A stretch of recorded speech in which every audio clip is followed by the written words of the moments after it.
Monsieur Aziz m'a entendu? Oui, Oui. Donc, allez-y. bonsoir monsieur. Bonsoir monsieur Jacques, bonsoir à tous. Moi c'est Abdulaziz Maman Djibril. Je suis le cours depuis le Bénin, plus précisément à Barakou. J'ai pas de compétences antérieures en management de la qualité dans un projet. Merci. Ok. Ensuite, Monsieur Emmanuel Zinsou.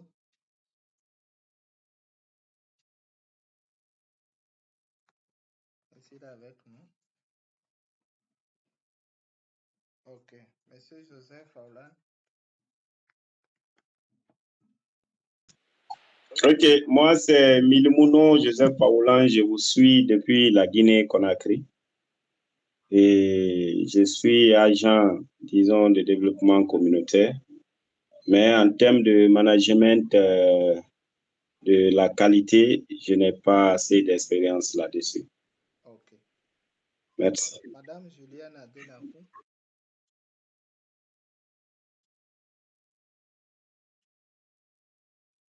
Madame Juliane nous entend? Ok. Monsieur Caleb Pogna. Oui, bonsoir à tous. Oui. Je suis Caleb Nyang. Je suis le cours depuis le Bénin, précisément à Ouaké. Ok, super. Je suis dans le domaine de la communication. Je n'ai pas trop de connaissances sur le management. Merci. Ok. Monsieur Fofana. Ok, bonsoir. Moi, c'est Fofana Lansindé depuis la Guinée-Conakry. Je suis agronome de formation et je n'ai pas de connaissances.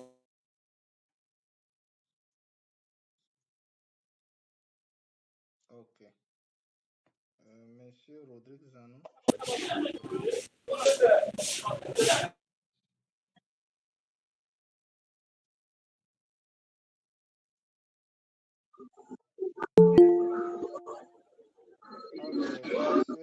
Monsieur William JG.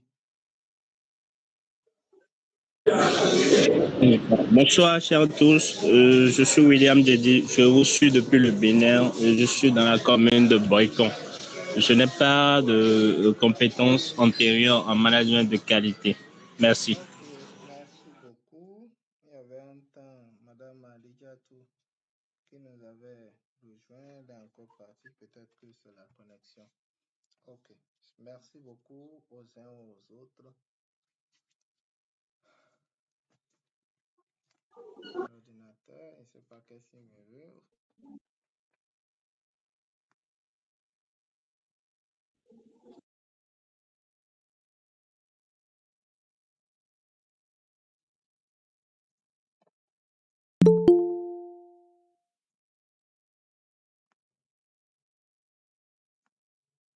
Ok, c'est bon, il me donne la main maintenant.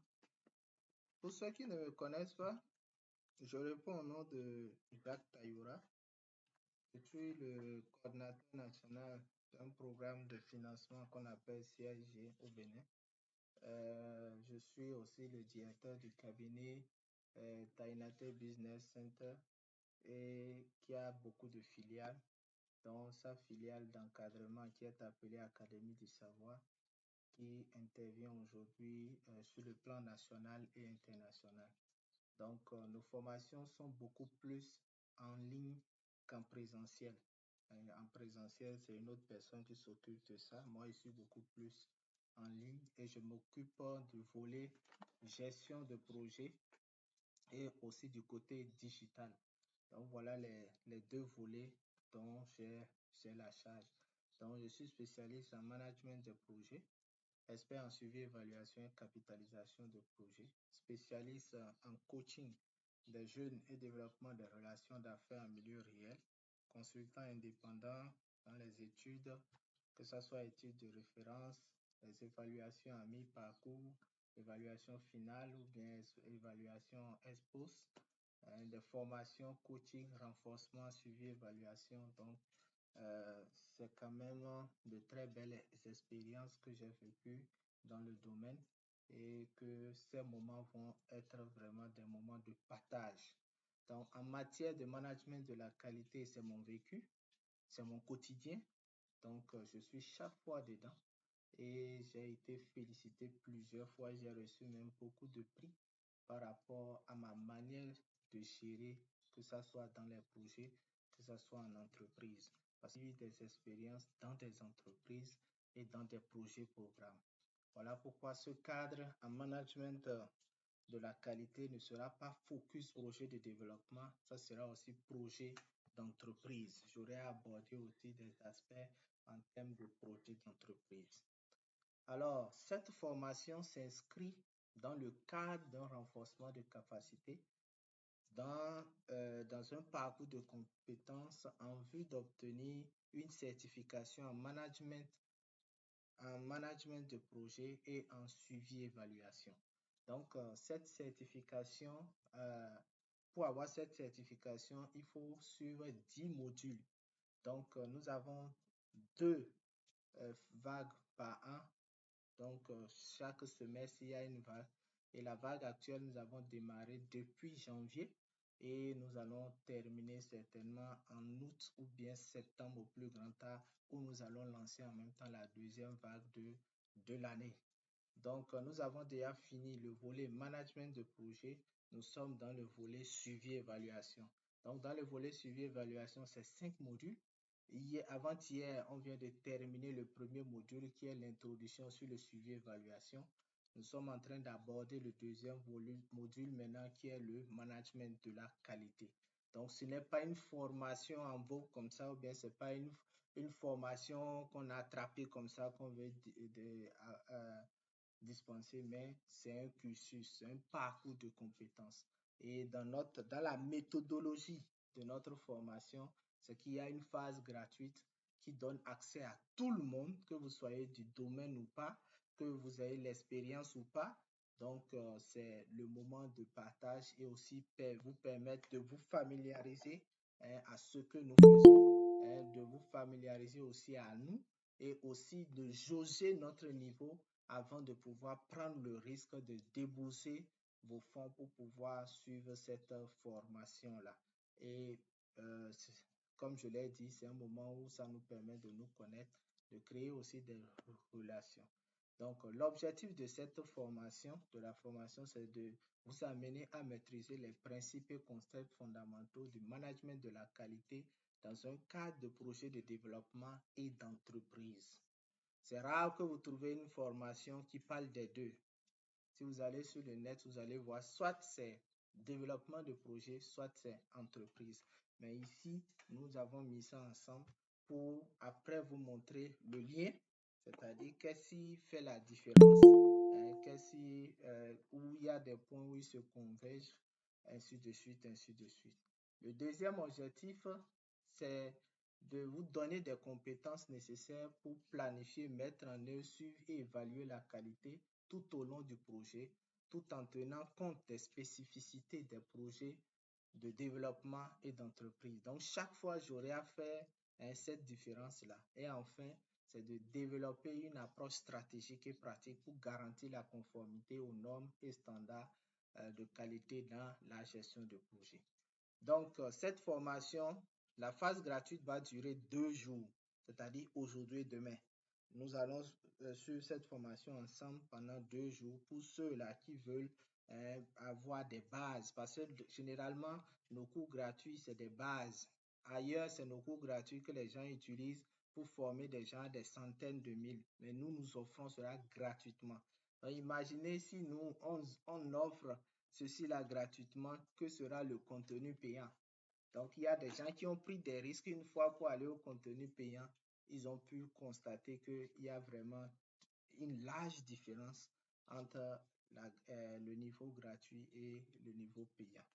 Ensuite, il y aura la phase payante où nous allons travailler pendant 14 jours, où nous allons travailler chaque soir de 20h à 22h, où il y aura des travaux de groupe, il y aura des travaux individuels, des travaux de groupe que nous allons faire, où il y aura des sessions de cas pratiques, il y aura beaucoup de choses que nous aurons à faire ensemble là. Donc, c'est souvent participatif et interactif.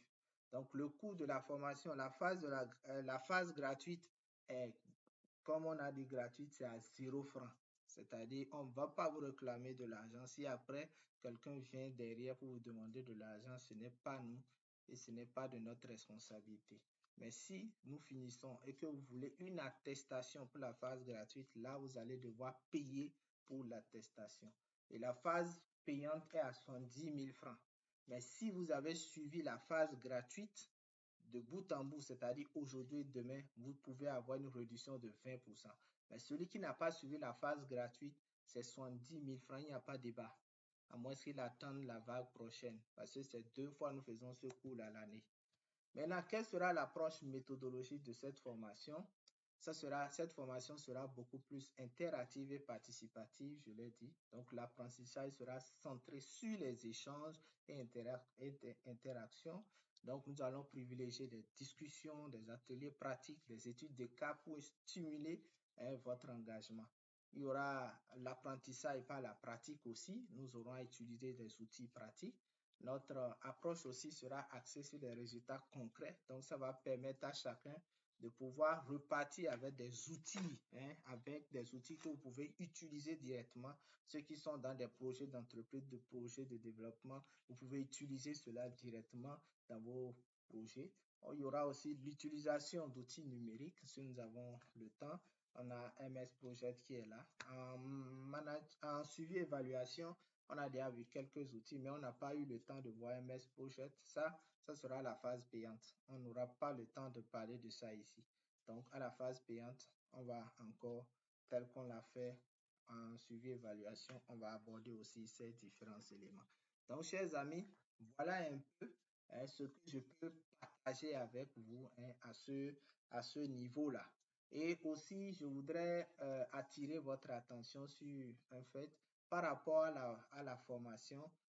Pour ceux qui suivent pour la première fois, j'aurai quelques minutes pour pouvoir exposer. Donc, vous allez avoir votre bloc-notes à côté et vous allez noter au fur et à mesure les questions ou bien les commentaires ou bien des apports. Et quand je vais terminer, si vous avez des apports, vous allez partager avec nous vos expériences, les cas pratiques, nous allons débattre. Si vous avez des questions, vous allez poser ces questions-là et nous allons faire le débat général ensemble. Et c'est sur cette note que nous allons terminer la première journée. Et comme ça, demain, nous allons encore nous retrouver pour la même chose. Alors, qu'est-ce que nous allons voir? C'est-à-dire le plan de la formation.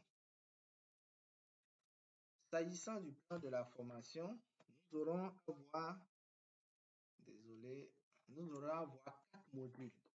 On va voir 2 modules aujourd'hui et nous allons voir 2 modules demain. Le premier module que nous allons voir, c'est une introduction au management de la qualité. On va voir quelques définitions, parler de l'importance du management. On va voir quelques concepts clés.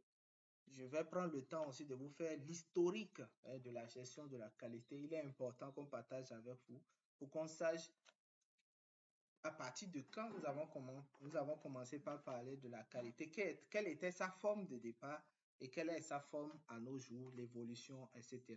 Nous allons faire un peu la différence entre la gestion de la qualité dans un projet de développement et dans un projet d'entreprise. On va essayer de faire la différence pour que vous puissiez voir est-ce que c'est de la même gestion de qualité qu'on parle dans tous les types de projets ou bien la gestion de la qualité s'adapte en fonction du type de projet. Quand nous allons finir là, nous allons passer au module 2 où nous allons parler du management de la qualité maintenant dans un projet de développement. Donc, le module 2 va se concentrer sur le projet de développement. Je vais faire ressortir là les spécificités des projets de développement, quelle est l'approche participative et inclusive dans la gestion de la qualité, le suivi et évaluation de la qualité dans un projet de développement et nous allons terminer par une étude de cas. Demain, nous allons aborder le module 3 et le module 3 va se concentrer sur le management de la qualité, cette fois-ci dans un projet d'entreprise. Donc aujourd'hui, nous allons nous concentrer sur les projets de développement et demain, nous allons nous concentrer sur les projets d'entreprise. Donc on va voir comment on suit le processus d'amélioration, quel est le rôle de la direction? Puisqu'on parle d'une entreprise, quel est le rôle de la direction? Quel est le rôle du manager? Comment se fait la gestion de la qualité dans un projet d'entreprise comme le projet d'innovation ou bien projet digital ou bien projet BTP, etc. Et nous allons finir par un cas pratique. Le dernier module va se concentrer sur les outils. Donc, nous allons voir un ensemble d'outils. Nous allons voir le diagramme de Pareto, le diagramme de flux. Nous allons voir les 5S, la carte de contrôle. Nous allons, si le temps nous permet, quelques logiciels et nous allons voir aussi quelques applications pratiques.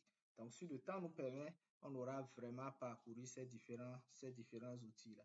Donc, voilà un peu le contenu gratuit qu'on vous propose pour ces 2 jours. Vous pouvez rapidement faire la capture et aller comparer sur le net et vous allez voir. Si vous arrivez à trouver le coût de cette formation-là sur le net à moins de 500 €, vous venez me voir et je vous offre cette formation payante-là gratuitement. Donc, c'est un défi. Vous pouvez faire le tour pour voir sur le net combien coûte ce contenu que je vous offre gratuitement et vous venez, on fait le débat. Merci beaucoup. Alors, nous allons commencer et je l'avais expliqué. Je vais prendre 30 à 40 minutes pour exposer et le reste du temps, ça sera le temps où nous allons poser des questions, des apports, surtout des apports. Je veux aussi apprendre de vous. Je veux aussi apprendre de vous. Donc, voilà un peu. OK. Vous permettez, je vous prie de couper les micros pour que ceux qui sont à l'autre bout là-bas puissent vraiment m'entendre clairement. Alors, on ne saurait commencer le management de la qualité sans définir c'est quoi en réalité d'abord le management de la qualité parce qu'on en parle tellement. Management de la qualité, c'est quoi? Vous allez voir management et vous allez voir qualité. Quand vous entendez management, c'est déjà un ensemble de quelque chose. Quand on dit management, c'est un ensemble de quelque chose. Ça peut être des activités ou bien des stratégies. Ça peut être des ressources employées. Ça peut être, quand je parle de ressources, ça peut être ressources humaines, ressources matérielles, ressources financières, etc. employées dans le but de pouvoir atteindre quelque chose. Ça peut être un résultat, ça peut être un livrable, etc. Donc, quand on ajoute la qualité qui fait référence au degré dans lequel un produit ou bien un service ou bien un processus répond aux exigences ou bien aux attentes des parties prenantes.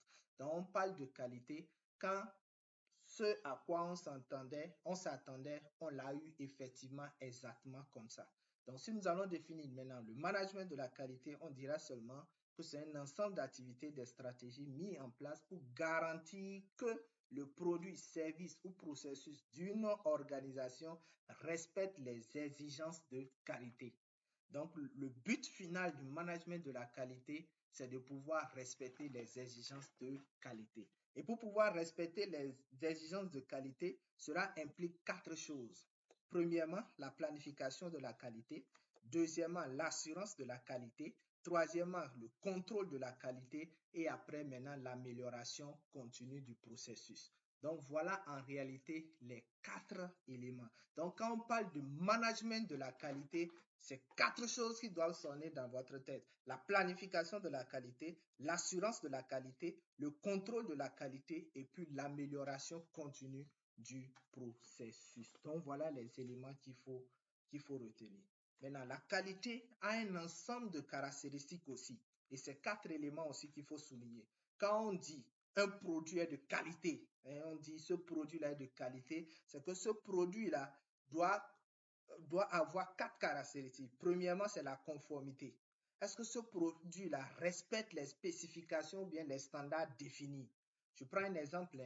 On veut produire par exemple du Parmida.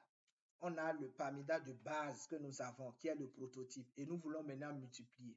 À la fin, pour dire que ce qu'on a multiplié est de qualité, on va essayer de comparer entre le prototype et ce qu'on a multiplié. Est-ce que c'est conforme? C'est le premier niveau. Donc, on va voir, est-ce que c'est conforme? Et quand on dit c'est conforme, c'est de voir, est-ce que ça respecte les spécificités, les standards définis? C'est la première chose.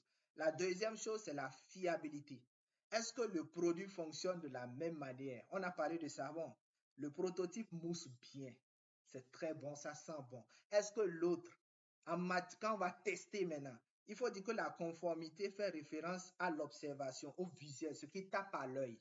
Mais la fiabilité amène au test. C'est-à-dire, on va tester la chose pour voir est-ce que la chose répond normalement à ce à quoi on s'attendait. Donc, on va essayer de voir est-ce qu'il y a des défaillances, ainsi de suite. Le quatrième niveau, c'est la performance. Donc, est-ce qu'en termes de performance, on peut voir? En réalité, la performance, l'utilisateur a des attentes, a des espérances. Est-ce que ça va dépasser ses attentes? On suppose que, vous savez, si le savon, celui qui achète le savon, il espère l'utiliser pendant un certain nombre de temps. Je prends un exemple, peut-être qu'il s'est dit que si en une semaine, je peux trouver un savon qui peut gérer en une semaine mes activités, peut-être à la maison, ça sera plus rentable. Donc, ça veut dire que j'ai 4 savons à acheter la semaine. Donc, et la personne se rend compte que, par exemple, quand elle achète notre savon, elle arrive à faire plus d'une semaine. Peut-être elle fait peut-être 10 heures ou bien 11 jours. Donc, vous voyez, ça dépasse ses attentes. Donc, en termes de performance, notre produit répond puisque ça dépasse les attentes de notre client ou bien de l'utilisateur. Et enfin, la satisfaction. Donc, ça répond aux attentes. Ça veut dire quoi? Un produit qui est conforme, qui est fiable et qui est performant peut ne pas répondre aussi aux attentes de la personne. On est d'accord, peut ne pas aussi répondre aux attentes. C'est pareil aussi qu'un produit peut être conforme, fiable et vraiment satisfaire les attentes, mais ne pas être aussi performant. Donc, les 4 sont obligatoires. Les 4 sont obligatoires. Et le dernier exemple que j'ai donné là, c'est souvent généralement les femmes qui tombent dans ce jeu-là. Elle va pour acheter une paire de chaussures, elle porte la paire de chaussures, la paire de chaussures la serre. Mais parce que c'est joli, parce que c'est la couleur qu'elle veut, elle prend. Donc, vous voyez, ce produit-là n'est pas conforme à ce qu'elle attend, puisqu'elle voulait peut-être une taille, peut-être, je prends un exemple, 40 par exemple. Elle n'a pas trouvé 40, c'est 39, elle a trouvé. D'abord, ce n'est pas conforme. Malgré que c'est bon, c'est-à-dire c'est fiable, malgré que ça va durer dans le temps, c'est performant, malgré que ça répond aux couleurs et autres. Donc, est-ce qu'en matière de conformité, ça respecte? Ça ne respecte pas. Donc, voilà des exemples que je prends parmi tant d'autres pour vous expliquer un peu en matière de caractéristiques de la conformité, de la qualité au moins, du moins. Les composants principaux maintenant du management de la qualité, je les ai déjà cités. Donc, c'est les 4 premiers qui sont nécessaires pour un projet de développement et les 5 points projet d'entreprise.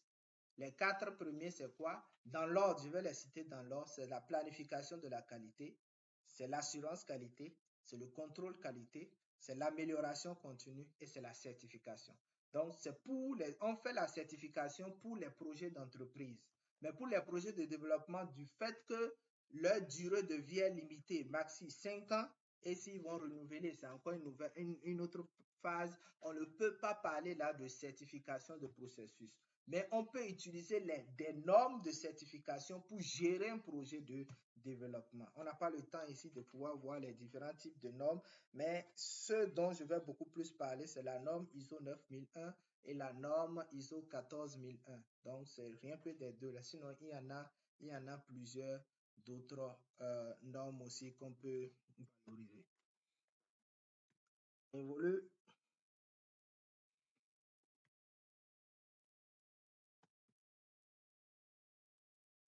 Voilà. Donc, ensuite, l'importance de la qualité dans un projet de développement. Premièrement, c'est l'optimisation des ressources. Donc, un projet de développement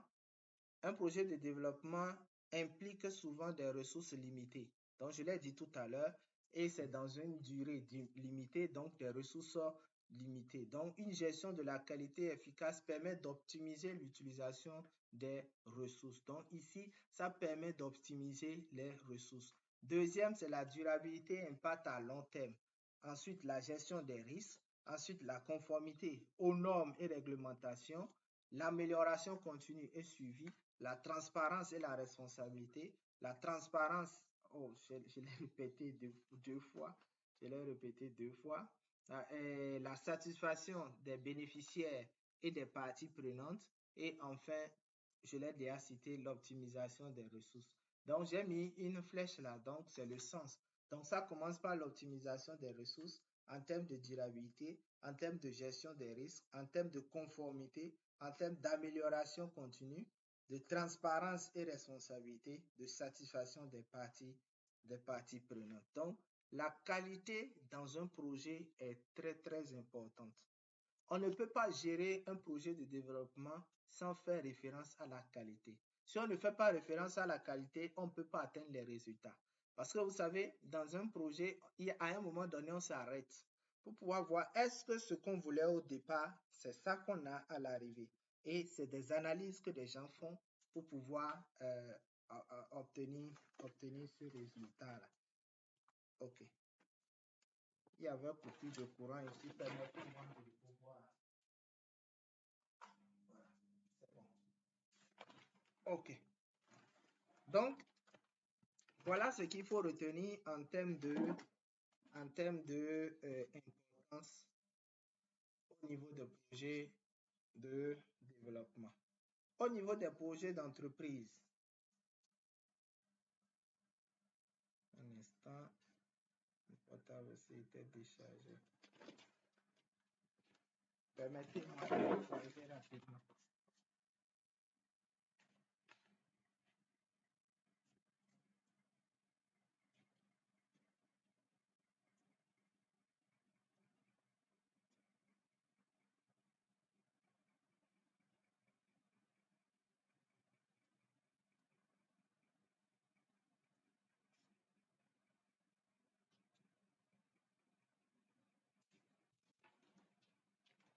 OK.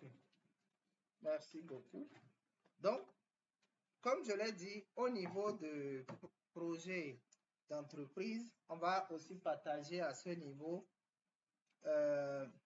l'importance aussi de la qualité. Au niveau de l'entreprise, la première des choses, c'est la satisfaction des clients.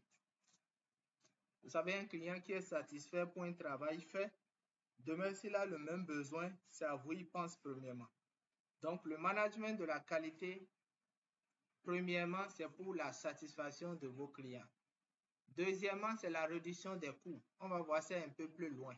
Vous allez voir que quand une entreprise n'investit pas dans le management de la qualité, l'entreprise dépense plus dans les réparations, dans les plaintes, dans les réajustements, dans les corrections, etc.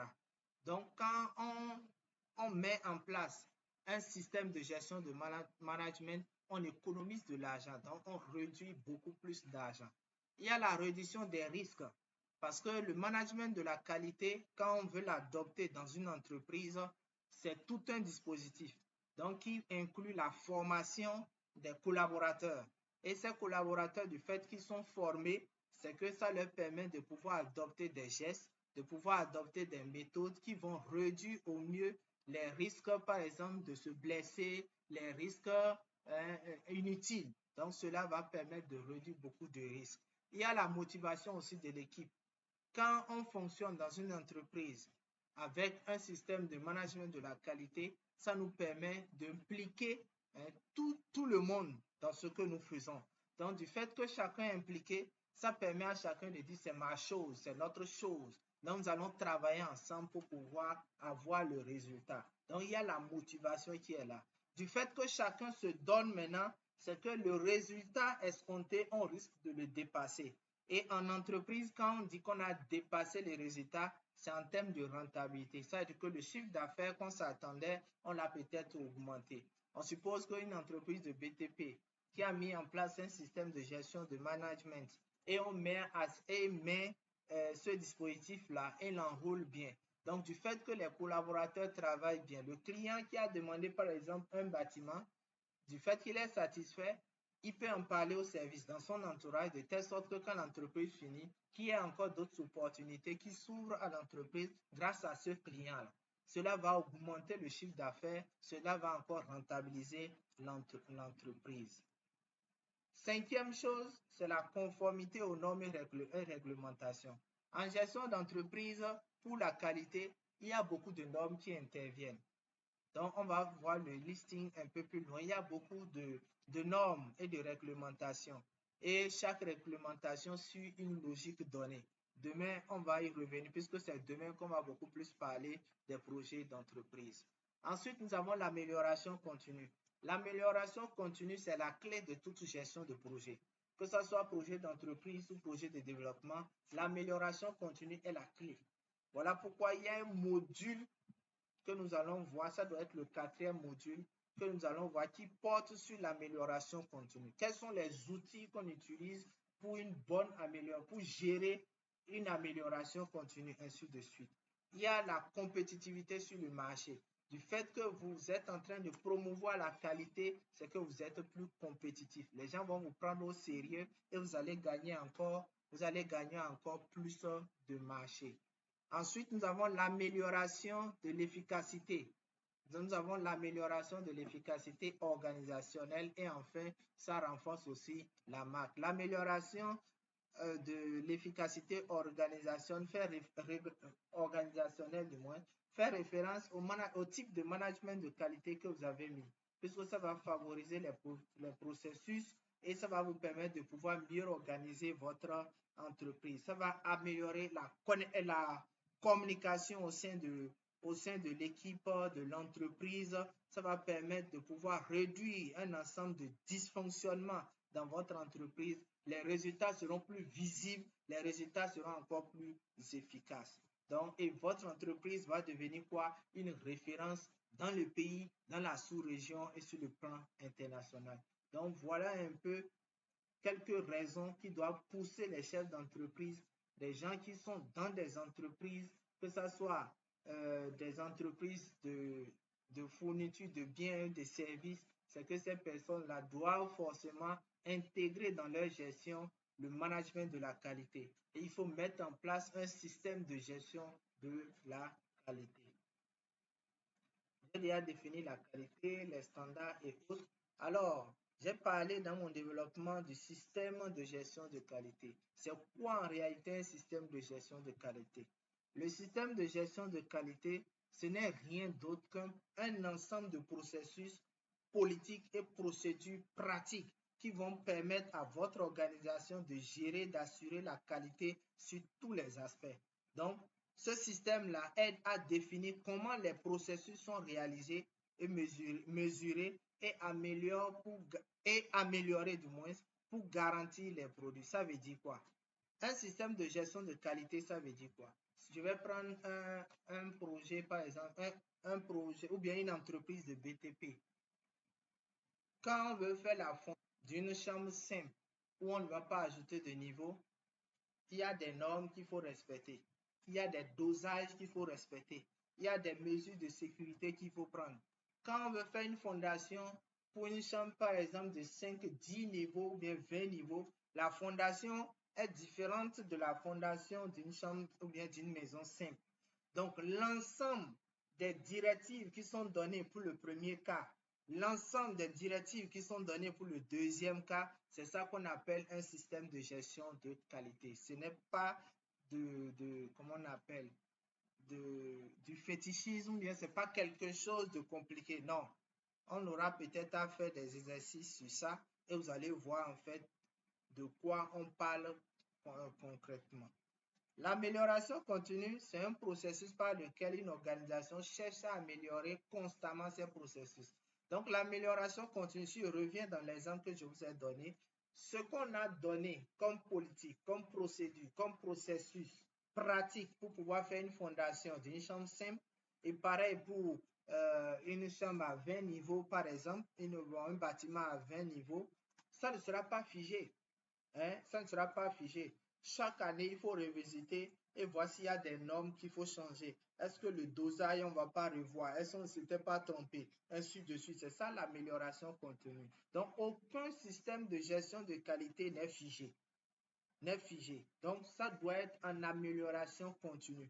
Voilà pourquoi vous allez voir ce type d'entreprise recrute de jour en jour des experts sur le marché, des ingénieurs, des gens qui vont à l'extérieur pour se faire former, des gens qui sont en recherche permanente de s'améliorer parce qu'ils veulent de la compétence de pointe. Ils veulent de la compétence fraîche, comme on le dit souvent, pour pouvoir améliorer ses procédures, améliorer ses politiques, etc.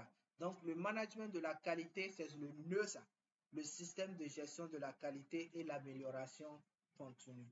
La conformité, c'est l'adhésion à des exigences, des normes ou des spécifications. Est-ce que ce qu'on a voulu au départ, c'est ça qu'on a devant nous?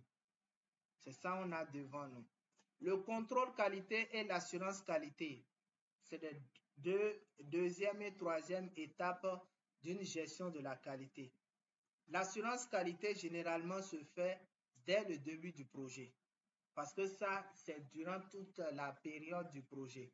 Donc, l'assurance qualité, ça vise à garantir que les processus sont conçus et contrôlés pour assurer un produit ou un service conforme. Donc, lui, il est toujours en permanence. Donc, l'assurance qualité, c'est ça. Donc, moi, ça m'étonne souvent, les gens disent, c'est après qu'on a fini, il dit, il veut faire l'assurance qualité. Quelle assurance qualité? Non. Puisque l'assurance qualité, son rôle, c'est de veiller à ce que les choses se fassent telles que c'est prévu. Mais si tu attends que les gens finissent, tu iras assurer quoi? C'est fini. Même si quelque chose était mal fait, tu ne peux plus ajuster puisque les gars ont déjà fini. Et là, en ce moment, qu'elles sont faites? C'est ça qu'on appelle le contrôle qualité. Donc, le contrôle qualité se fait souvent à la fin. Donc, quand vous n'avez pas fini la chose, on ne peut pas faire le contrôle qualité. Ce n'est pas possible.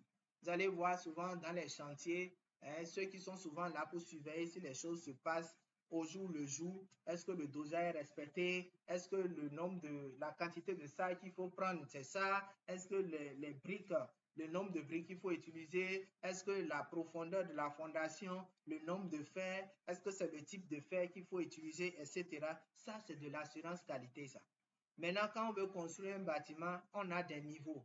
Le premier niveau, ça peut être peut-être le tuile du sol. Le deuxième niveau, ça peut être la fondation. Le troisième niveau, ça peut être monter les murs, jusqu'à peut-être niveau chaînage, ainsi de suite. Donc, quand on a fini, par exemple, la première phase, qui est peut-être le tuile de sol, pendant qu'on faisait le tuile de sol, on serait en train de faire l'assurance qualité. Dès qu'on a fini le tuile de sol, on fait maintenant le contrôle qualité pour valider les résultats de la première étape. Ensuite, il y aura la fondation. Dès que les travaux de fondation démarrent, on a démarré l'assurance qualité. Et dès qu'on a fini, on veut livrer la fondation, un contrôle qualité vient pour voir est-ce que la fondation est conforme. Donc, avant que maintenant on ne puisse aller, c'est après cela qu'on va maintenant sur l'amélioration continue. Maintenant, en matière de management de la qualité, il y a un thème qui est très important qu'on appelle les non-conformités. Les non-conformités, c'est l'écart entre ce qu'on a prévu et ce qu'on a eu. On a prévu faire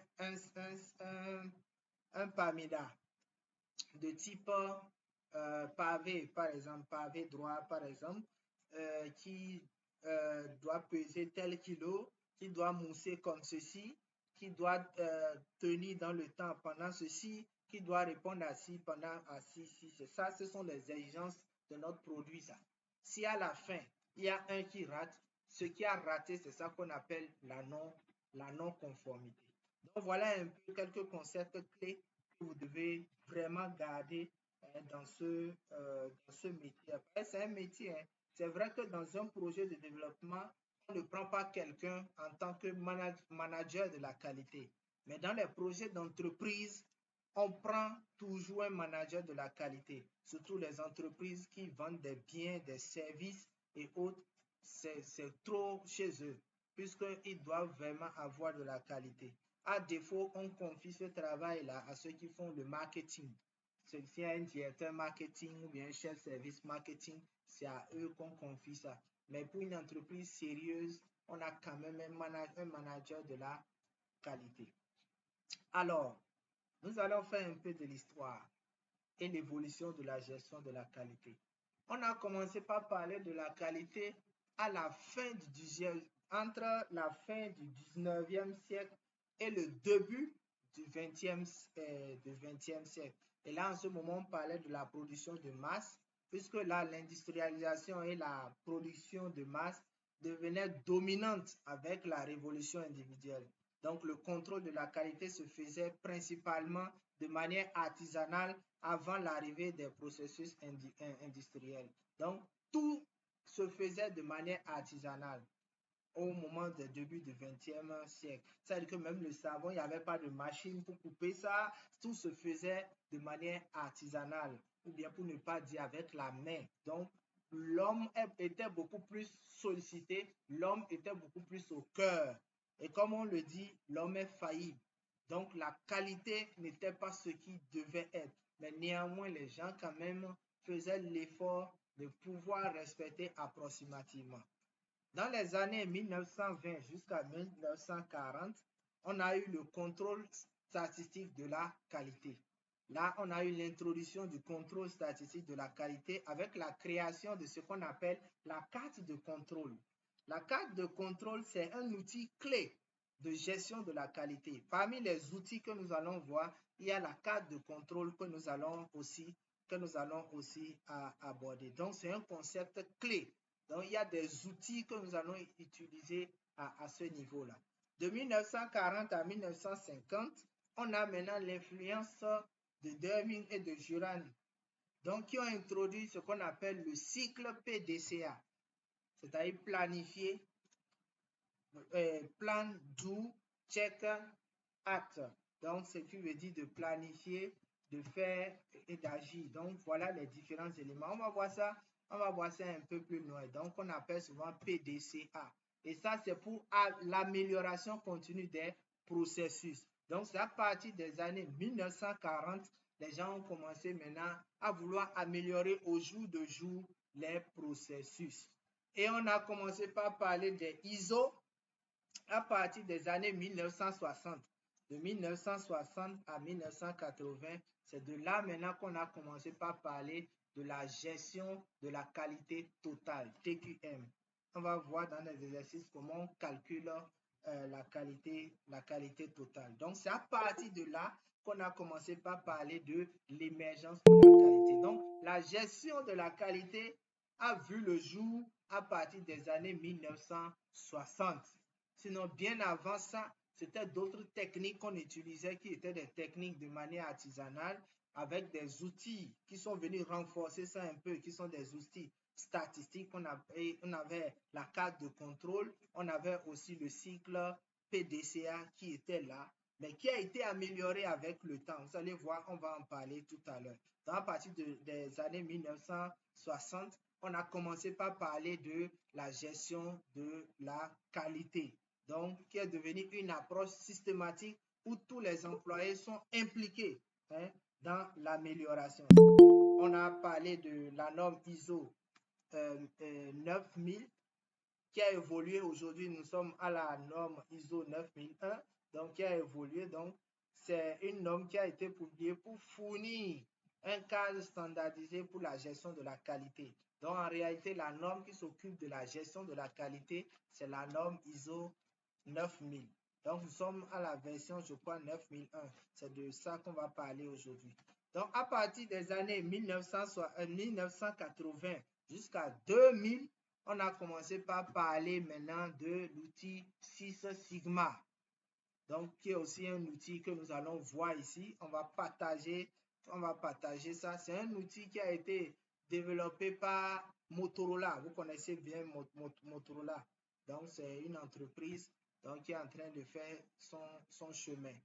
Des années 2000 jusqu'à présent, donc nous avons la gestion de la qualité maintenant dans les projets. Ça veut dire qu'en réalité, jusqu'avant l'an 2000, on parlait beaucoup plus de la gestion de la qualité, mais orientée entreprise.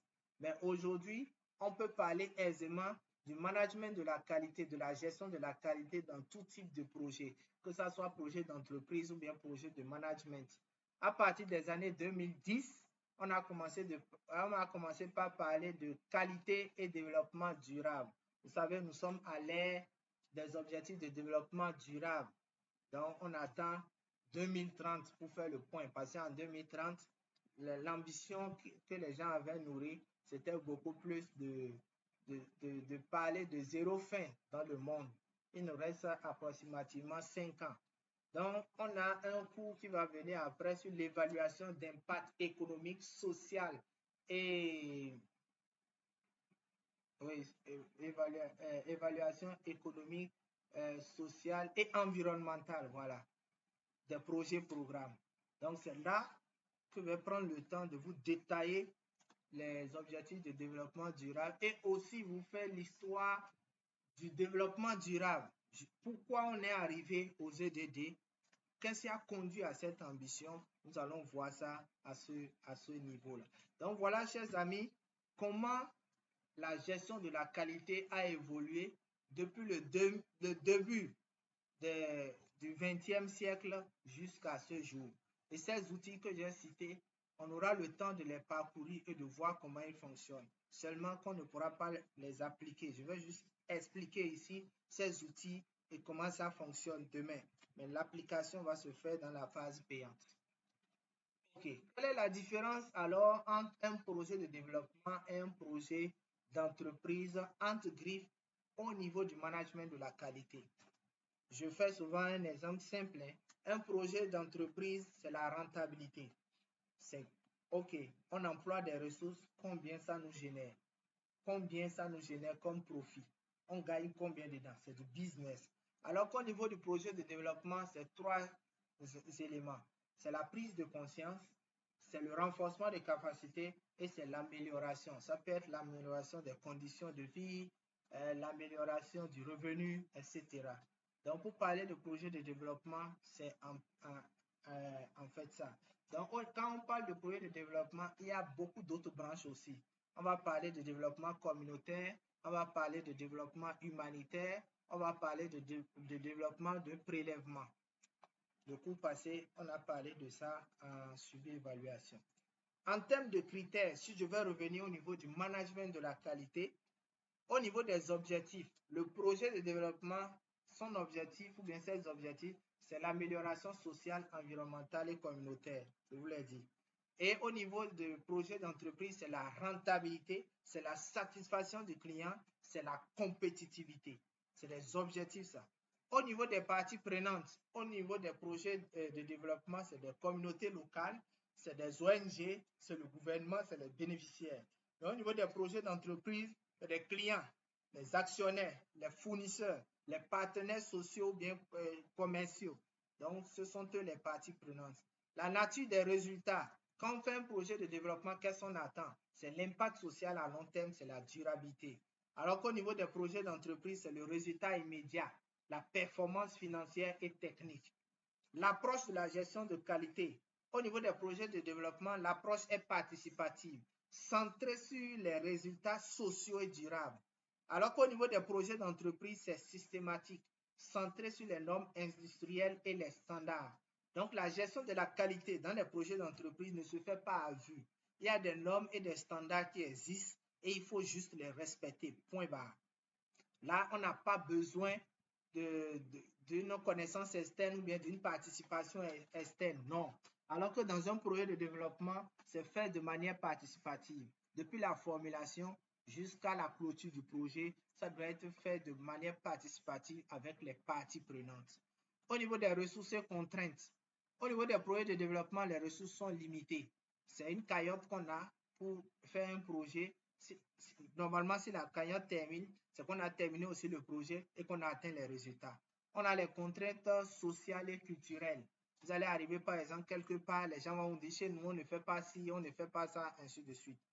Au niveau des projets d'entreprise, nous avons les ressources financières et humaines bien établies. Il y a les contraintes opérationnelles aussi, les normes et autres. En termes de suivi-évaluation, au niveau des projets de développement, c'est le suivi à long terme. On a l'impact social et communautaire. Au niveau des projets d'entreprise, c'est le suivi immédiat, c'est la performance financière, c'est la qualité technique aussi. Alors, si on vient au niveau de qualité, on a parlé de qualité, qualité, qualité. Il y a deux types de qualité. Nous avons la qualité interne et la qualité externe. Nous avons la qualité interne et la qualité externe. Désolé, ici, dans les saisies, j'ai répété 2 fois. Bon, demain, je vais corriger ça. Donc, la qualité interne Ici, ça fait référence aux ressources et aux méthodes internes du projet. Ça, c'est interne au projet, comme son nom l'indique.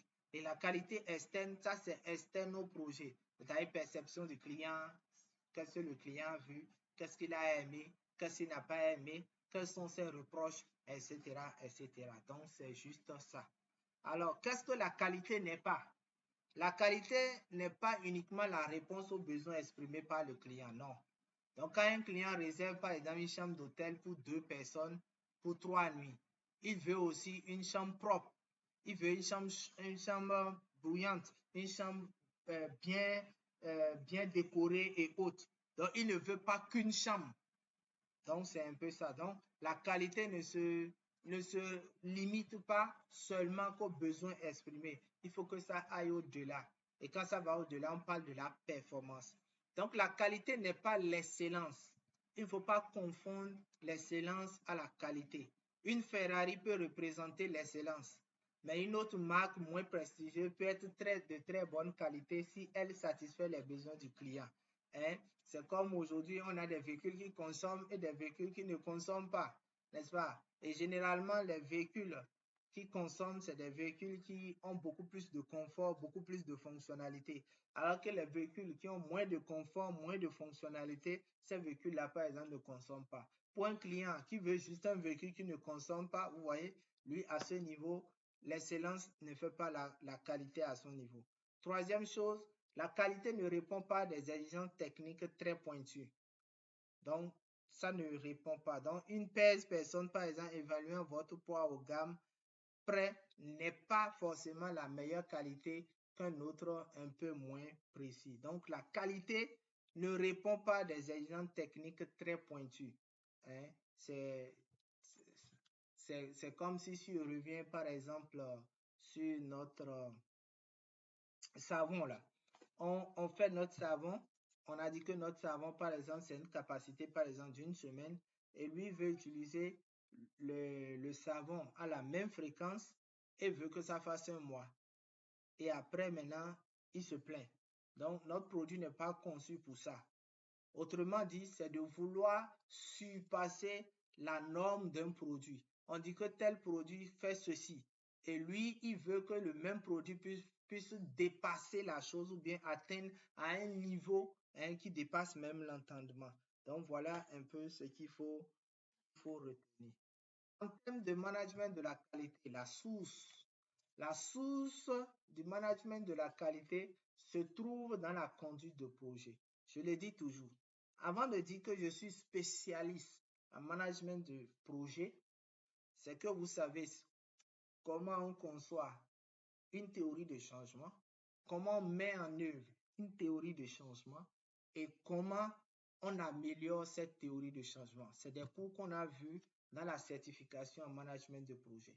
Donc, voilà pourquoi pour notre parcours de formation, si vous suivez depuis jusqu'à la fin, vous pouvez dire que vous êtes expert ou bien spécialiste en management de projet. Puisque tout le contenu pour s'appeler spécialiste ou bien pour être expert en management de projet est dans notre parcours de compétences. Donc, au niveau du management de projet, le premier niveau, c'est l'accompagnement du changement. Le deuxième niveau, c'est la conduite de projet. Et c'est là qui est dense. Quand on dit conduite de projet, c'est que vous êtes capable de pouvoir développer un système d'information dans un projet. Vous êtes capable de mettre en œuvre les outils de gestion de projet pour pouvoir gérer les délais, les coûts. Et la troisième dimension du triangle de la triple contrainte qui est la qualité, c'est la gestion de la qualité. Et gérer la qualité, c'est l'assurance qualité, le contrôle qualité qui vient en tête. Nous avons la gestion des configurations et la gestion de la documentation. Comment on élabore les différents types de rapports, comment on élabore un TDR, comment on élabore un rapport de performance. Il y a beaucoup d'outils. Si vous demandez à ceux qui ont suivi le suivi évaluation actuellement, ils ont un TP qu'ils doivent rendre après-demain. C'est sur les outils. Donc, on les a montré une vingtaine d'outils. Donc, ils sont en train de pratiquer actuellement. Donc, ces outils-là, il faut les maîtriser forcément. C'est ça la documentation à ce niveau-là. Donc, il y a beaucoup d'autres documentations qui vont suivre après. Et enfin, c'est la mobilisation du personnel. Dans ce parcours de compétences, le module que nous allons voir après ce module, ça sera la gestion des ressources humaines dans un contexte projet. Donc, il va faire un lien avec tous les modules qu'on a vus jusqu'à présent.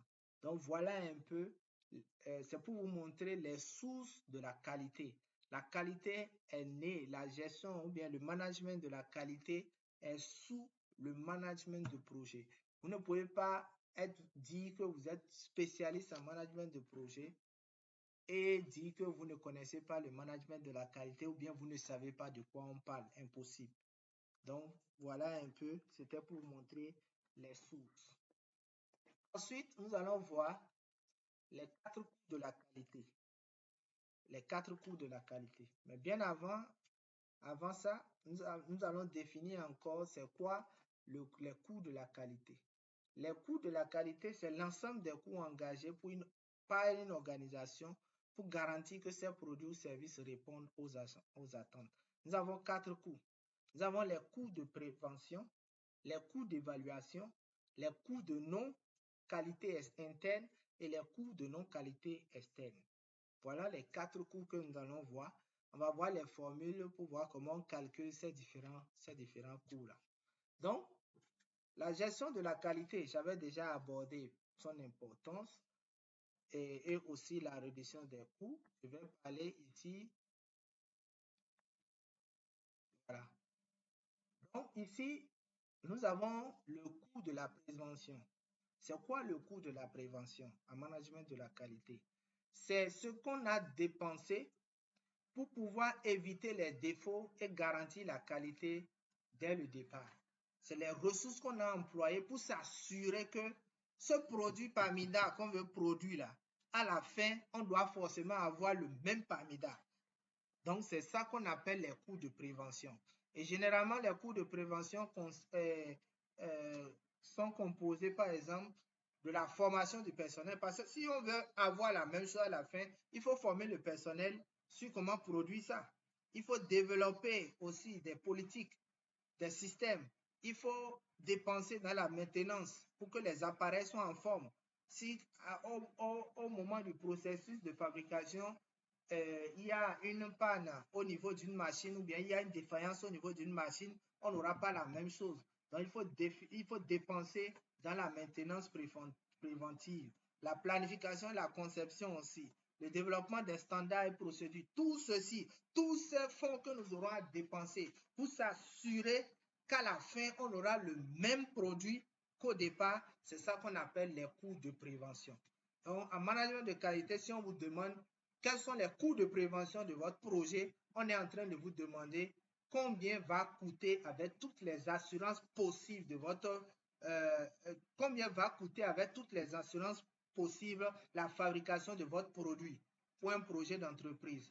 Pour un projet de développement, combien va coûter avec toutes les précautions possibles la mise en œuvre de vos activités pour qu'on puisse observer ce résultat à la fin. C'est ça qu'on appelle les coûts de prévention.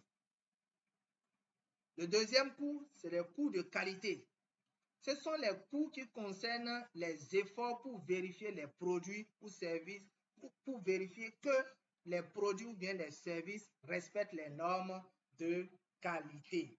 Donc là, c'est le contrôle qualité en fait. Ça peut être par l'inspection, l'audit, l'évaluation de performance et la surveillance des processus en cours. Donc ces coûts-là englobent le coût de l'assurance qualité et du contrôle qualité. Le coût d'évaluation, ça fait l'assurance qualité plus le contrôle qualité. N'oubliez pas que dans la définition, j'ai dit l'assurance qualité, c'est le suivi qu'on fait et on se rassure du respect des normes, des procédures, des politiques depuis le démarrage de la fabrication du produit jusqu'à la fin. C'est ça qu'on appelle l'assurance qualité. Et ça fait des coûts. Quand on va finir à la fin, il faut aussi vérifier un certain nombre de conformités. Et ça aussi, ça c'est coût. Les deux mis ensemble, c'est ça qu'on appelle les coûts d'évaluation. Donc, les coûts de prévention sont connus avant le démarrage du projet. Le coût d'évaluation aussi avant le projet. Le troisième coût, c'est le coût de non-qualité interne. Ces coûts surviennent lorsqu'un produit ou service ne respecte pas. On suppose qu'à la fin, notre produit, par exemple, respecte le critère de la conformité, respecte le critère de la fiabilité, mais ne respecte pas le critère de la performance et ne respecte pas aussi le critère de la satisfaction du client. Qu'est-ce qui va se passer? On suppose qu'on a fait 1000 exemplaires. Est-ce que ces 1000 exemplaires, on va jeter parce que ce n'est pas bon? Mais non, on va peut-être chercher à corriger. Et pour pouvoir corriger ces défauts-là, tout ceci va nous nécessiter encore de l'argent. Donc, c'est un peu ça. C'est ça qui va nous parler de beaucoup plus de la non-qualité externe, puisque ça ne respecte pas les normes. Donc, voilà les 4 types de coûts qu'on a en management de la qualité. Le coût de la prévention, le coût de l'évaluation, le coût de la non-qualité interne. Certains vont vous parler de la non-conformité interne. Et enfin, le coût de la non-qualité externe ou bien de la non-conformité externe. Donc, chacun d'eux a un objectif. Le coût de la prévention, son objectif, c'est de réduire les défauts dès la conception.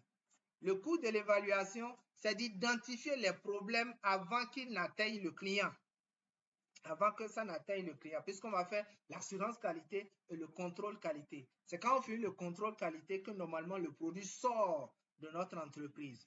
Donc, le deuxième coût, son objectif, c'est de pouvoir identifier les problèmes, voir qu'est-ce qui n'est pas bon dedans, il faut corriger avant que ça ne sorte. Au niveau du troisième coût, c'est de réduire les impacts négatifs sur la production et sur le délai. On suppose que malgré tout, le produit est sorti de mauvaise qualité. Comment on va faire pour améliorer, pour que ça puisse se respecter à peu près? Parce qu'on ne peut pas tout jeter. C'est des millions peut-être on a englouti. Donc, on va essayer de travailler pour que ça respecte à peu près.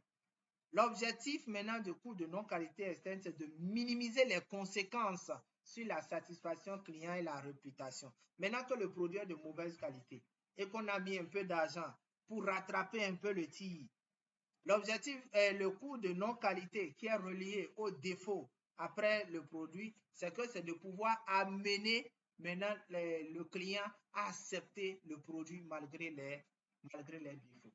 Alors, comment on calcule le coût total maintenant? Le coût total de la qualité, c'est comme son nom l'indique. Pour calculer le coût total de la qualité, vous allez faire le coût de prévention, plus le coût d'évaluation, plus le coût, attention, j'ai oublié un plus ici, je vais corriger après, plus le coût de non-qualité interne, plus le coût de non-qualité externe. Donc, c'est la somme des 4 coûts là en réalité qui fait le coût total de la qualité. Donc, quand on dit combien coûte la qualité d'un produit, il suffit juste d'identifier les 4 types de coûts que j'ai cités. Vous faites leur somme, c'est le coût ça. C'est ce que l'entreprise dépense pour la qualité d'un produit.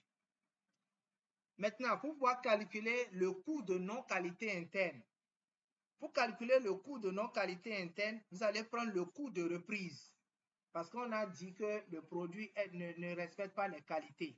Soit on reprend, soit on essaie de rattraper. Donc, pour rattraper, c'est le coût de reprise plus le coût de perte de matière. Puisque si on doit rattraper, on doit encore utiliser de matières premières qui n'étaient pas prévues au départ. On suppose, je prends un exemple pour que vous puissiez comprendre.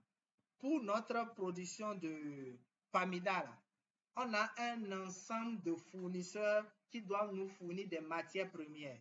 Et les matières premières qu'ils ont livrées normalement doivent produire 1000 pains de palmida. Donc, ces 1000 pains de palmida, là, on a l'entièreté de leurs matières premières. Et on suppose qu'on a produit d'abord 500. Et on a compris que ces 500 ont eu des défauts de conformité. Ça veut dire qu'on doit corriger. Et il faut, pour corriger, on a peut-être besoin encore de la matière première. Et dans ce cas, on est obligé de venir puiser dans les 500, dans les matières premières des 500 qui restent pour pouvoir corriger le défaut des 500 autres produits. Donc, ça fait une perte de matière première. Ça fait le premier niveau d'analyse. Le deuxième niveau d'analyse, on peut ne pas utiliser la matière première, mais c'est que le produit, pour pouvoir le modifier, ça va peut-être nous conduire à pouvoir peut-être soit réduire la taille peut-être que c'est un défaut de forme et les débris qui vont tomber là, ça fait un manque. Ça pouvait être vendu pour faire rentrer de l'argent à l'entreprise. C'est ça qu'on appelle des pertes de matière. Plus maintenant le retard de production, puisque pour pouvoir, on suppose que pour produire le parméda, là, un pain par exemple, ça fait 1 minute. On suppose que les 500 pains, c'est un exemple que je prends, on a pu les faire en 2 jours par exemple. Ça veut dire quoi? Ça veut dire que si on va maintenant revoir les conformités, ça veut dire qu'on va ajouter sur les 2 jours. Et ces 2 jours-là vont faire un retard. Et ce retard-là, ça nous a coûté combien? C'est ça qu'on va mettre comme coût de retard de production. Plus maintenant le coût de production de non-conformité qu'on va aussi ajouter. Voilà comment il faut calculer le coût de non-qualité interne. Au cas où on ne donnait pas ça. Mais généralement, dans les exercices, on donne ça. Mais comme vous le savez, dans les exercices qu'on aura à faire, je vais souvent faire sortir ces cas-là pour vous amener à maîtriser les formules. Ensuite, le coût de non-qualité externe. Le coût de non-qualité externe, ça fait le coût de réclamation plus le coût de réparation. Parce que le coût de non-qualité externe, la non-conformité n'est plus détectée dans l'entreprise. Ça veut dire que c'est détecté au dehors. Ça veut dire que malgré qu'on a essayé de masquer les choses, quand le produit est sorti, les gens ont constaté ça. Et cela, ça fait un coût puisqu'on va communiquer dessus. Ça fait encore de l'argent. Donc, les gens vont aussi venir se plaindre. Donc, ça fait des coûts. Donc, coût de réclamation, plus coût de réparation, plus coût de retour, plus coût des pertes de clients et maintenant coût de dégâts à la réputation. Maintenant, les coûts de perte de clients. On suppose que le parméda, là, on vendait peut-être 100 pains par jour. Et subitement, à cause de ce défaut de qualité, on est revenu peut-être à 80, on est revenu peut-être à 90. Vous voyez là, ça pose déjà des problèmes. Je prends ces exemples parce que ça s'applique beaucoup plus dans les entreprises, pas forcément dans les projets de développement. Pour calculer le coût de la prévention, le coût de la prévention, ça fait, on a dit on va former les gens. Combien ça va coûter? Le coût de la formation. La planification de la qualité, ça a un coût. Combien ça va coûter? La planification du contrôle qualité, de l'assurance qualité, combien ça va coûter? Et maintenant, le contrôle de l'amélioration du processus. Le coût de l'amélioration des processus. Et c'est la somme de ces coûts qui fait le coût de prévention.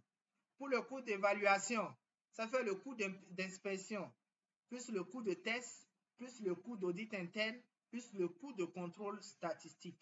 Donc, ces montants-là sommés va nous donner le coût d'évaluation. Et maintenant, pour calculer le coût global de la qualité, c'est la deuxième formule.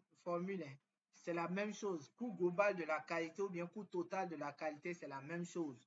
Soit vous utilisez la première formule que je vous ai donnée, en faisant le coût de prévention plus le coût de l'évaluation, plus le coût de non-conformité interne, plus le coût de non-conformité externe. Ou, pour pouvoir calculer le coût global, certaines personnes vont prendre le coût total sur le revenu maintenant fois 100.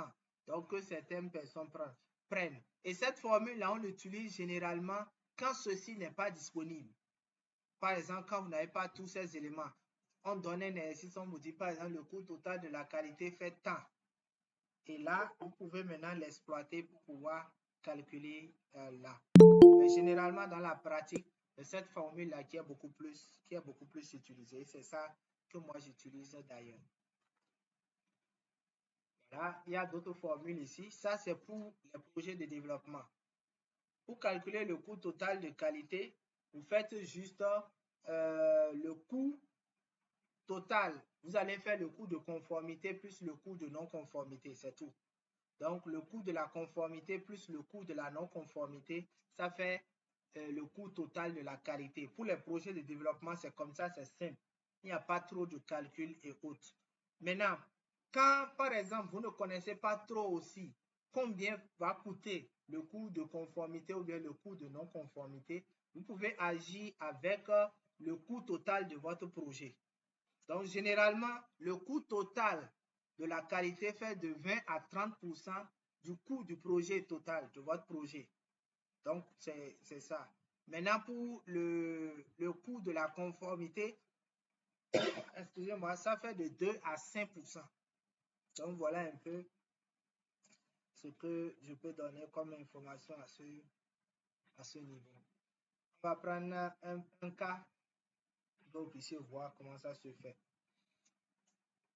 Projet de développement. Une entreprise met en place un projet de distribution de kits d'adduction d'eau potable dans une région rurale. Le but est de fournir de l'eau potable à 10 000 foyers dans des villages isolés. Le projet dure 12 mois et comprend la distribution, la formation des bénéficiaires et la maintenance des équipements. L'ONG souhaite analyser les coûts de qualité associés à ce projet. Les coûts de prévention, ça fait 20 millions. Les coûts d'évaluation, ça fait 15 millions. Les coûts de non-qualité interne, 8 millions. Et les coûts de non-qualité externe, ça fait 5 millions. Donc, pour calculer le coût total de la qualité, le coût total de la qualité, ça va faire la somme des chiffres là, 20 millions, 15 millions, 8 et puis 5 millions. Donc, ça fait 48 millions. C'est le coût total de la qualité, ça fait 48 millions pour notre projet. Maintenant, on va analyser chaque coût. Quand on prend le coût de la qualité de prévention qui fait 20 millions, le coût est élevé en raison de l'importance d'assurer la formation et la planification adéquate pour le bon déroulement du projet. Donc, l'investissement en prévention est essentiel pour garantir la réussite du projet dans un environnement complexe. Donc, généralement, le coût de prévention est souvent élevé. Donc, et le coût des échecs ou bien le coût de non-qualité externe est le coût souvent le moins élevé. Donc, c'est logique, hein, parce que vous ne pouvez pas vouloir gérer un projet et élever le coût de non-qualité externe. Ça veut dire que vous avez l'intention de mal fabriquer le produit ou bien vous avez l'intention de mal livrer les points, les kits d'adduction d'eau potable. Là. Donc, vous avez l'intention. Donc, voilà un peu comment l'analyse se fait. Donc, il y a un autre cas. On ne va pas perdre le temps avec parce qu'on a la pression du temps. Donc, j'ai déjà parlé aussi de l'assurance qualité, du contrôle qualité et j'ai fait la différence. L'assurance qualité, c'est de prévenir les défauts, alors que le contrôle qualité, c'est de détecter les défauts. L'assurance qualité, c'est d'optimiser les ressources. Or, de l'autre côté, c'est de mesurer la conformité. Au niveau de l'assurance qualité, c'est d'assurer la conformité, alors qu'au niveau du contrôle qualité, c'est de mesurer la qualité, la conformité. Donc, voilà un peu comment ça se fait. Donc, l'autre est une approche proactive, alors que l'autre, c'est une approche qui est beaucoup plus spécifique, qui vise à pouvoir identifier les différentes erreurs. Module 2. Donnez-moi encore 5 à 10 minutes. Module 2. Au niveau du module 2, on a déjà donné quelques spécificités au niveau des projets programmes. On va aller vite. Et à ce niveau, on a dit que c'est beaucoup plus une approche participative et inclusive dans la gestion de la qualité.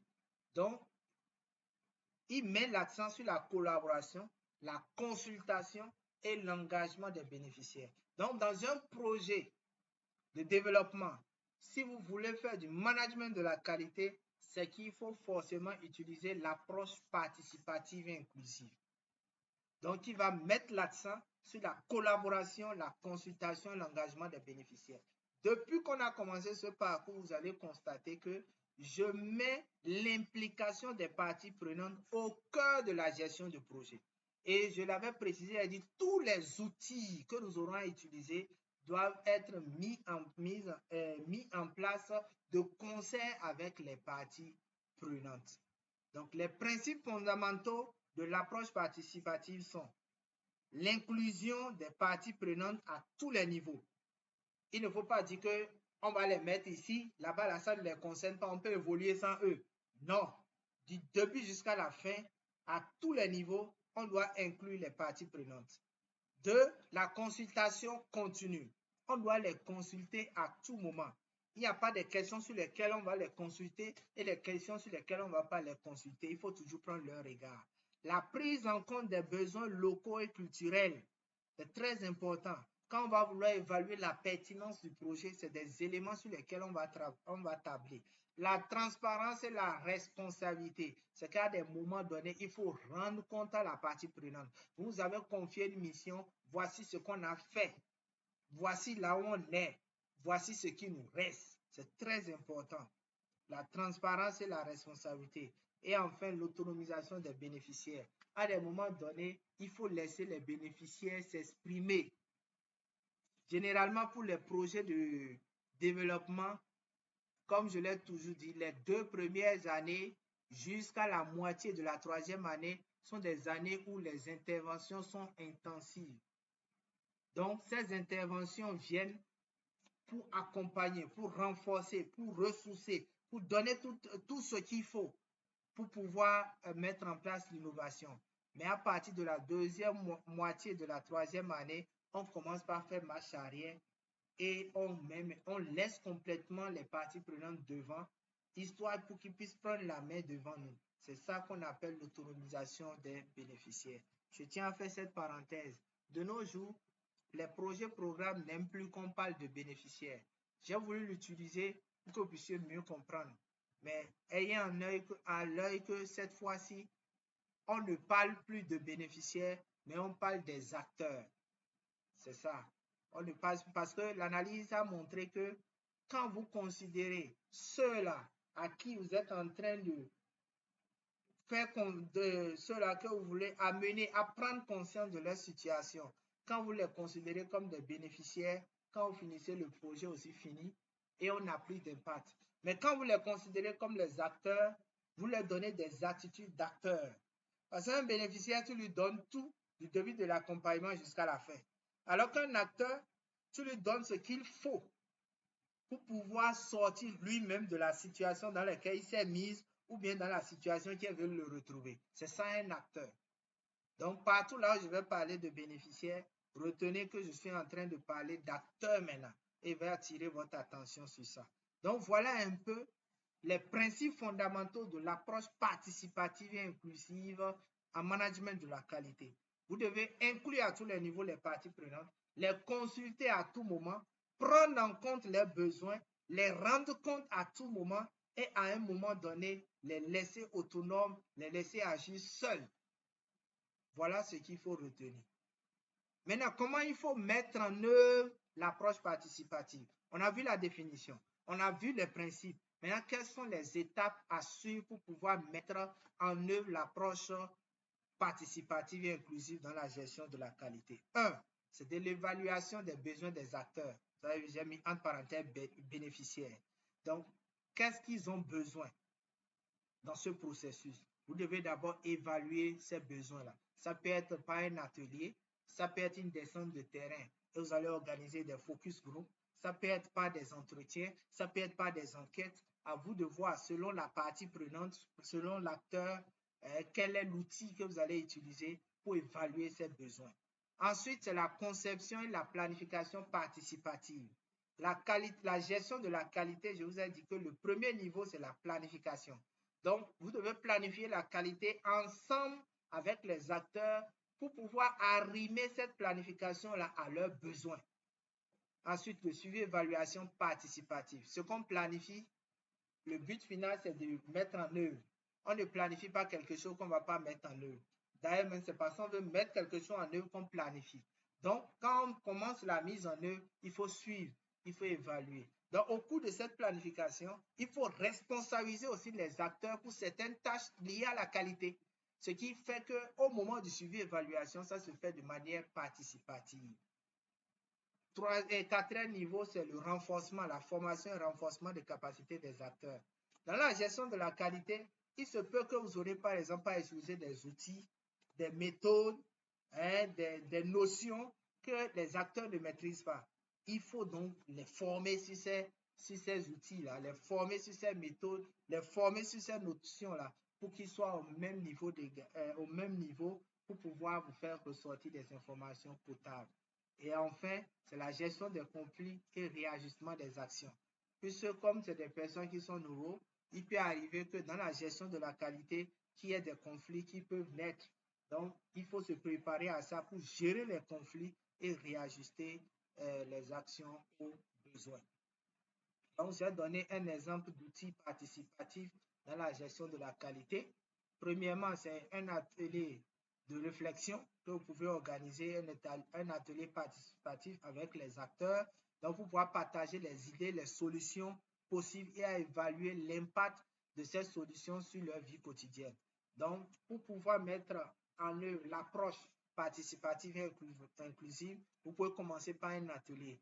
Ensuite, c'est des groupes de satisfaction, bien ce qu'on appelle des groupes focus que vous pouvez faire aussi, qui va permettre de discuter des expériences. Il y a aussi des enquêtes de satisfaction, ce que vous pouvez faire, ou bien un contrôle de qualité, la carte de contrôle participatif, voilà, que vous pouvez utiliser. Désolé, ici, je voulais parler beaucoup plus des outils. Donc, ça peut être soit par des ateliers, les étapes, on les a vues avant, désolé. Donc, vous pouvez faire des ateliers, vous pouvez faire des groupes focus, vous pouvez faire des enquêtes, ou bien utiliser la carte de contrôle participatif. Alors, tout ceci, quel est l'avantage?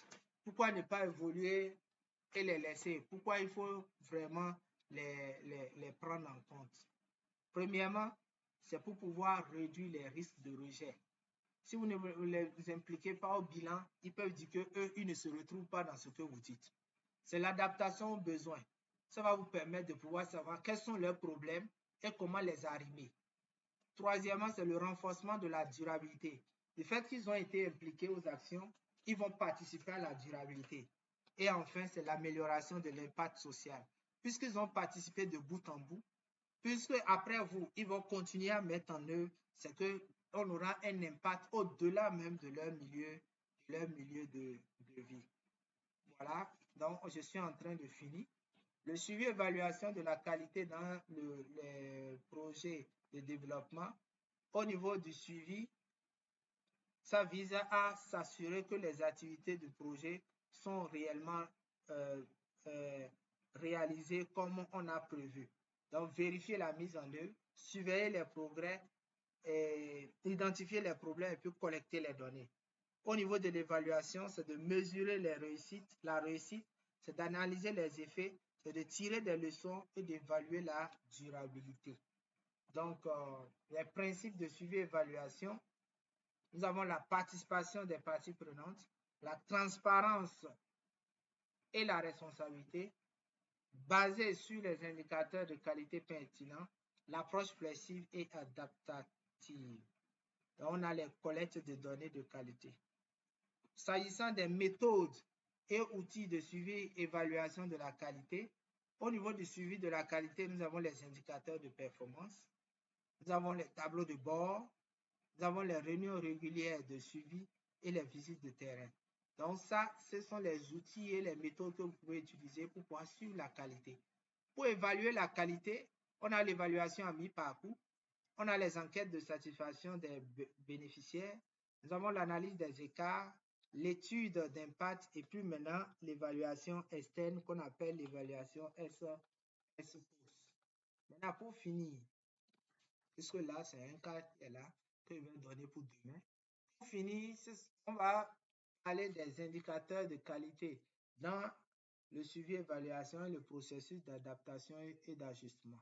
Au niveau des indicateurs, nous avons 6 types d'indicateurs en matière de suivi et évaluation de la qualité. Nous avons les indicateurs d'efficacité, les indicateurs d'efficience, les indicateurs d'impact, les indicateurs de satisfaction, les indicateurs de durabilité et puis maintenant les indicateurs d'impact.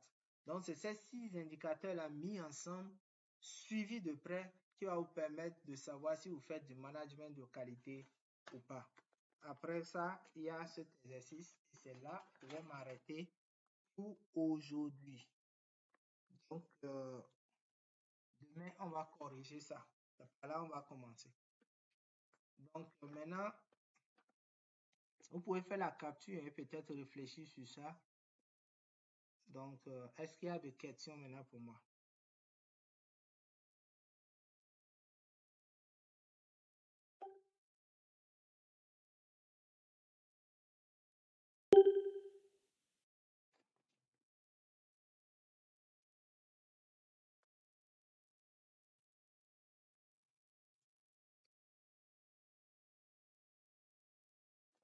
Si vous voulez poser des questions, levez juste la main. Surtout les commentaires, si vous avez des commentaires. Je sais que j'ai donné beaucoup d'informations à la fois. Donc, s'il y a des questions, je vous écoute.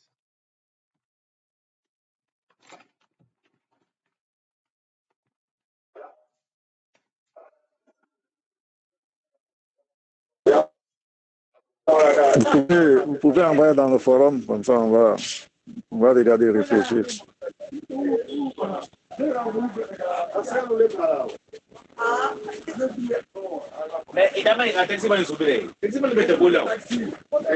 vous pouvez envoyer dans le forum, comme ça on va regarder.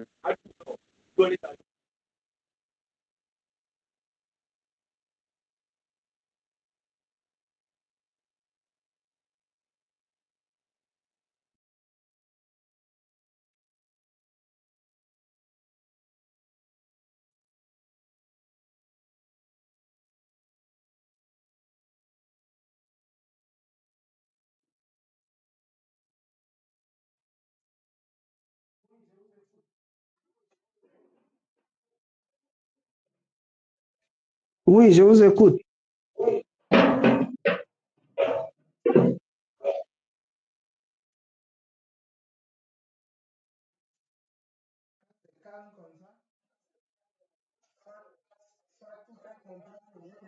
Quand c'est calme comme ça, soit tout est compris ou rien n'est compris.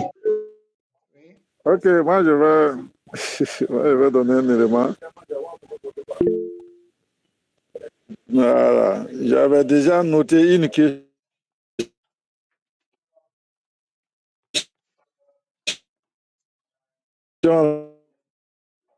là, mais Je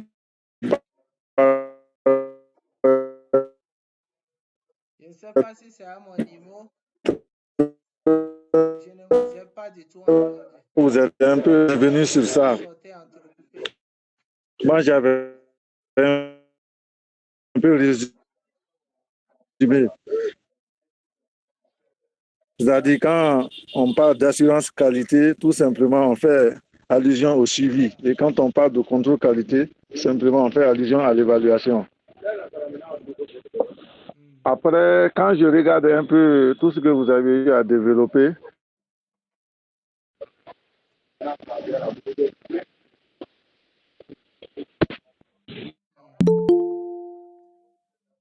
suivi et évaluation. Encore, nous sommes sur un autre module qui est l'assurance qualité. Moi, je me dis, est-ce que dans le module passé, où on parle de suivi, où on parle de l'évaluation, est-ce que ça ne suffit pas pour qu'on parle de qualité? Je ne vois pas réellement, c'est-à-dire une grande différence entre ça et ce module-là. Moi, quand je fais le suivi, je fais l'évaluation, forcément, je vais m'exprimer soit sur la qualité, mais dire encore que je dois revoir un autre module qui passe spécialement de la qualité aussi.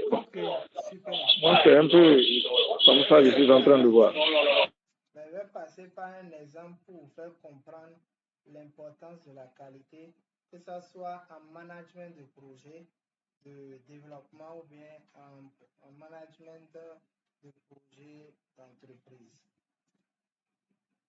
Je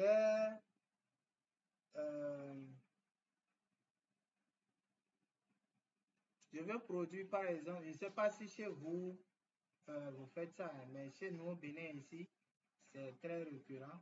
Je vais produire par exemple du fromage de soja. Voilà ce que mon entreprise veut produire. Et le fromage de soja, j'ai les procédures, les politiques, tout pour pouvoir faire le fromage de soja. J'ai déjà le produit fini que je devais avoir dans la politique, dans le document. Et j'ai fait le produit que j'ai fini à la fin. J'ai suivi. Parce que le suivi, c'est quoi? Si vous vous rappelez, on a dit que c'est systématique. C'est fait de bout en bout. C'est fait du début jusqu'à la fin. Et son objectif, c'est de suivre pour voir si les choses se passent normalement. Ça, c'est le suivi, ça. Mais ce n'est pas forcément l'assurance qualité. Suivez-moi très bien. On peut faire le suivi et ne pas forcément faire l'assurance qualité. Quand on va finir le soja, notre fromage de soja, on va venir voir est-ce que le fromage de soja qu'on voulait au départ, c'est ça qu'on a eu? Oui, c'est ça qu'on a eu. Ça, on va dire qu'on a fait de l'évaluation pour voir si ce qui est prévu est conforme à ce qu'on a fait. Mais ce n'est pas forcément le contrôle qualité. Ce n'est pas à but de langage qu'on dit que le contrôle qualité égale à l'évaluation. Mais quand on rentre dans les spécificités, il y a une différence. La différence que je fais au niveau du suivi et au niveau de l'assurance qualité, c'est que l'assurance qualité ira en profondeur des choses, puisque la fabrication ici a déjà des normes et des standards. Le suivi va juste s'assurer que l'étape à laquelle on devait être, est-ce que c'est à l'étape là on est à l'heure là? Est-ce que chacun a son poste? Est-ce que chacun travaille? C'est sur ça que le suivi va s'arrêter. Voilà pourquoi tout le monde peut faire le suivi.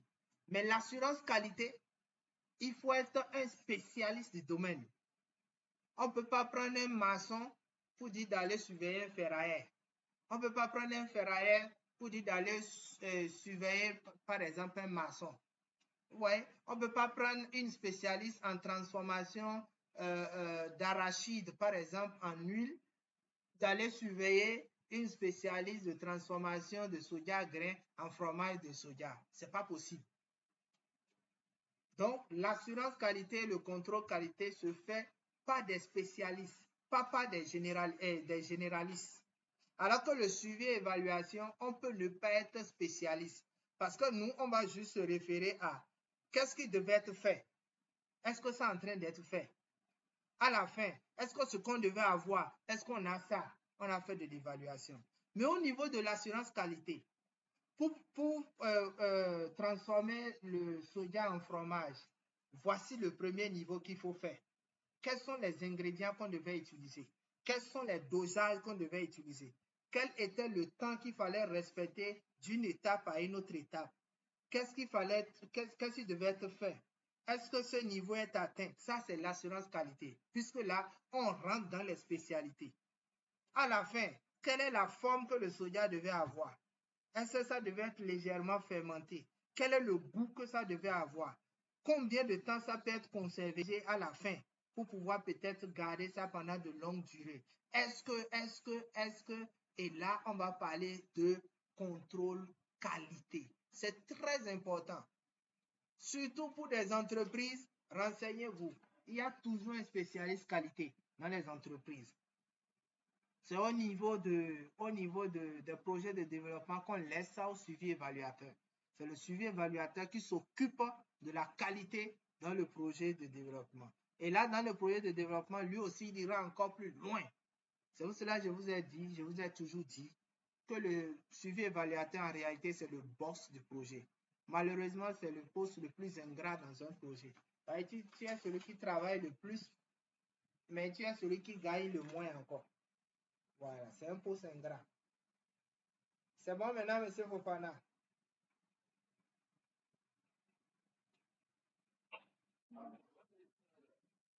C'est très utile. C'est très utile. Très, très utile. Ok, ouais, c'est un peu On ne compris. peut pas parler de suivi évaluation sans parler de qualité. Impossible. C'est bon. Autre question, Ok. Oui. Ok. c'est bon? Ah, bon, Monsieur Aziz, Monsieur Galbert, c'est bon d'avoir, hein. Marcel, Monsieur Moussa, apport, question.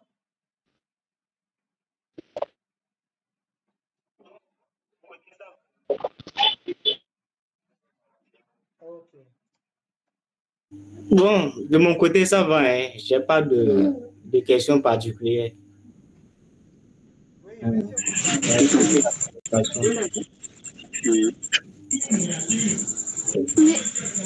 ta participation.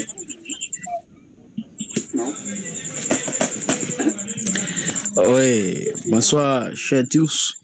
Bonsoir, formateur. Merci beaucoup. Moi, j'ai pris la science au bol. J'étais en route pour le voyage. Je viens de descendre. C'est pourquoi je suis retard. Je suis désolé. Je vais essayer de revoir les choses et puis, s'il y a des questions, même en inbox, je peux passer. Merci. Oui, ça va. Il y a des questions pour nous? Oui, je suis là, comment allez-vous? Ok, d'accord. Non, non, j'ai pas vraiment de questions. Pas vraiment de questions. Demain, on va parler de l'hypoxie. Et il y a cet exercice qu'on m'a formé.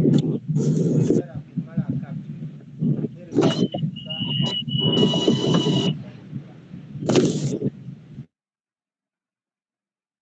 Merci.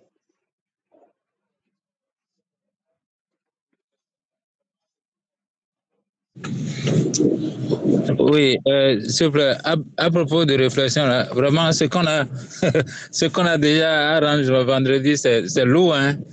Et je vais profiter pour rebondir sur la doléance de notre cher ami de l'autre jour, là.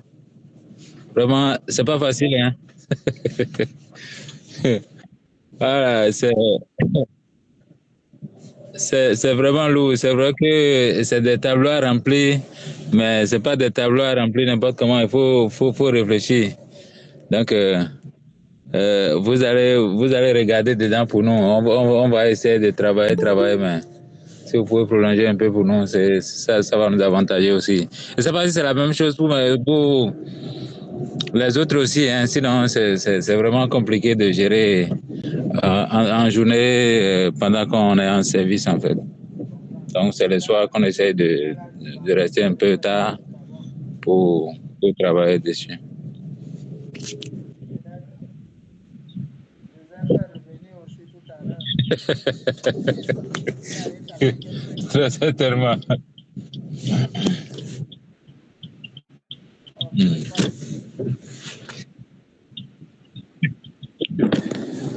C'est vraiment compliqué. Et surtout que c'est une suite. Hein. On se rend compte que les outils, c'est une suite logique. Il faut faire l'autre, enchaîner avec l'autre, ainsi de suite. Donc, c'est en fait. Donc, on va gérer ça dimanche. C'est bon, il y a resté 48 heures. Ok. D'accord. Oui. Ça peut nous faire quelque chose. Merci beaucoup. Merci beaucoup. Oui. Ok, merci beaucoup.